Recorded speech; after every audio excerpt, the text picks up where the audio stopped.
All right, in Fusion, we're going to model for problem 311. It wants a cabinet oblique in terms of a pictorial.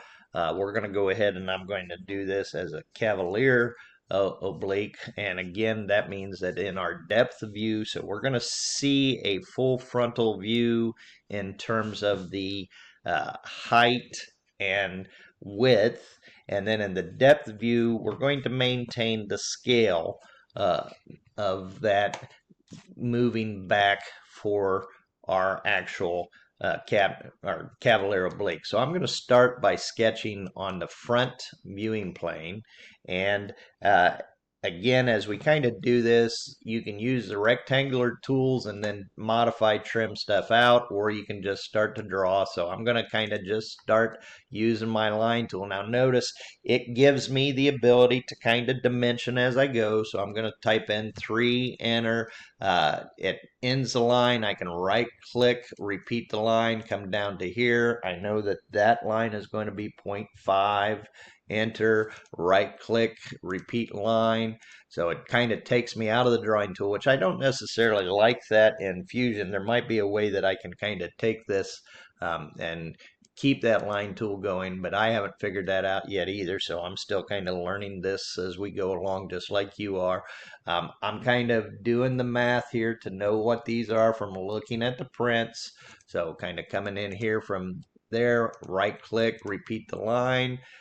Selecting that endpoint. Now notice I can say, all right, 2 inches. Notice if I'm just using the left click button, that will place it versus the enter. So I think I just figured out my answer. Let's kind of undo this and undo this again. So I'm going to hit the undo. Let's try this again. So if I click this and say, all right, there's 3.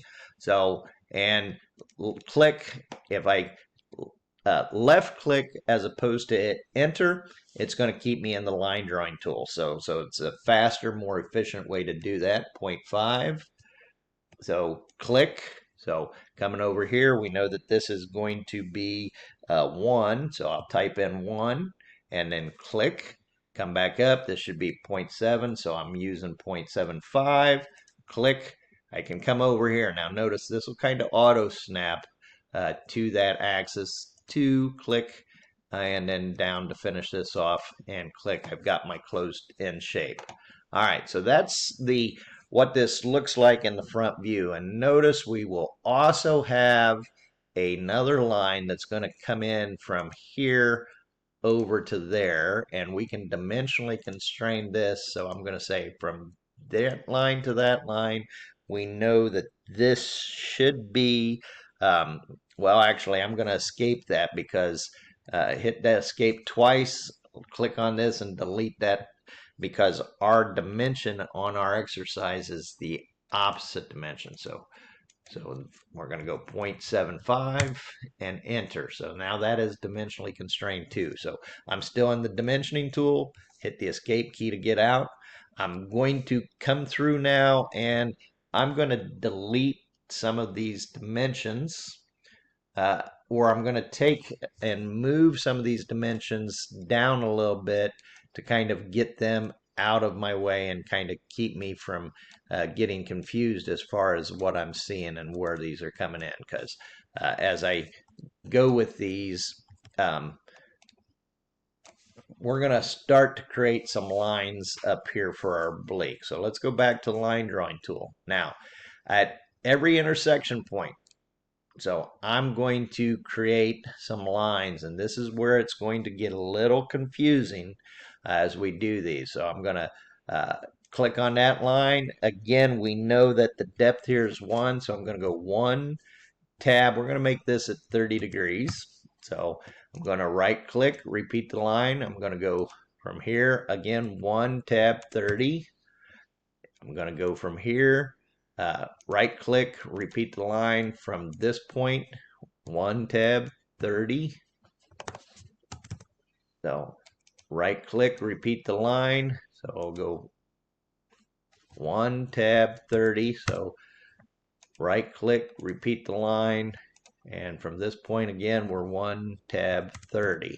So that kind of gives us some those projection lines going back into our depth. Now, it gets confusing here with all these lines, but if we delete these out, we're going to have some other issues with this. So let's go ahead and play connect the dots here. So I'm going to go from there to there. Make sure that you are following and actually connecting the dots here as you go. So right click, repeat line.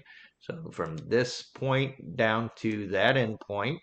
So right click, repeat the line from this point to that point. Right click, repeat the line from here down to there. Now we've got at this point the overall shape of this, but we don't fully have the cutout parts. So let's kind of take a look now. If I draw a line, so we're going to need a line from this point over to this point, and it should be parallel. So make sure that you're kind of auto snapping that that's parallel to these other lines. So this line and this line should be parallel. This line and this line should be parallel. If you don't get it, if you just kind of randomly snapped, you can use the parallel constraint there to kind of put that in place as well. Now, dimensionally, I got to understand, okay, if I need the dimension, so we can look and we can see that from here to there, that is a ½ inch dimension, but this isn't the distance. So you have to kind of sit here and think, okay, what is that dimension? So, and how can we kind of change this? So the actual dimension is from here to here. Let's see if we can kind of get this taken care of here. So I'm saying from this point to that point. Now notice I can go 3.3 this way. I can go 0.17 this way. This is the direction that I actually want to go, and this should be 0.5. So notice that moves that up. So this is the way that we're getting this dimension. Now again, everything is going to kind of be a little confusing as we do this. Notice the direction of our dimensions to make sure everything is correct. And we're going to go back to our line tool. So in this case now I know that I've got a line that comes from here back. So if we are doing the math, we know that that line is going to be 0.5 tab 30 degrees. So, and I'm going to have another line, so let's repeat this line from here, and this is also going to be 0.5 at 30 degrees too. Now, at this point, we can hopefully start to kind of see, I can connect the dots here. So, right click, repeat the line, I'm going to connect the dots to there. Right click, repeat the line, and I'm going to connect the dots over to that point. All right. I now go and trim some stuff out, so I don't need this or that.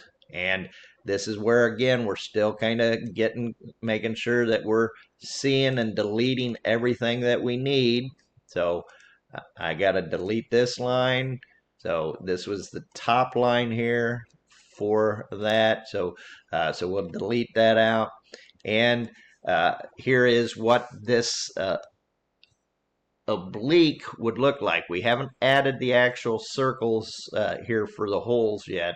So, but let's go ahead, just since I'm kind of, if I delete some of this geometry out, so I'm going to delete this for these dimensional constraints, just so you can kind of get an idea of what this looks like. Now, in reality, if we're modeling, are we ever really going to kind of do this? In my 30 years, I've seen these drawings. This to me is more of an exercise in views and being able to visualize what items should look like as we're rotated around. So this is more of a drafting type problem. I haven't actually really ever fully seen this in any type of prints, but be aware this is definitely a visualization activity as we create these these cabinet obliques and cavalier obliques here as well.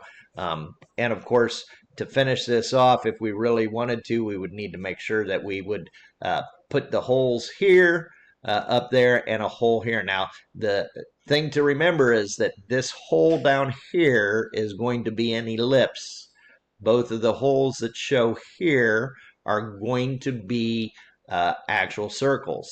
And to find where those circles would be applying on the back plane, we would kind of have to project down and over and get that hole in place there as well. So these can kind of get a little muddy and murky as we look at it, and that's why these are such great activities to kind of learn visualization techniques.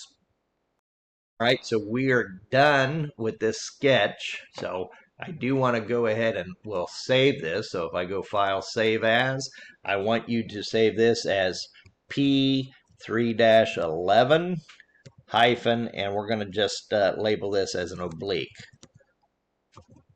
So oblique hyphen, then your first and last name. Make sure you're saving this in your Chapter 3 problems. Click Save. You could go ahead and cancel or click Finish Sketch. If you want, it'll just kind of be there, and then kind of do a screenshot and show me that you've got this part. Again, the object and the goal for me here for you guys is that you can kind of visualize and understand that this is what that shape should look like when we're doing the actual oblique drawings.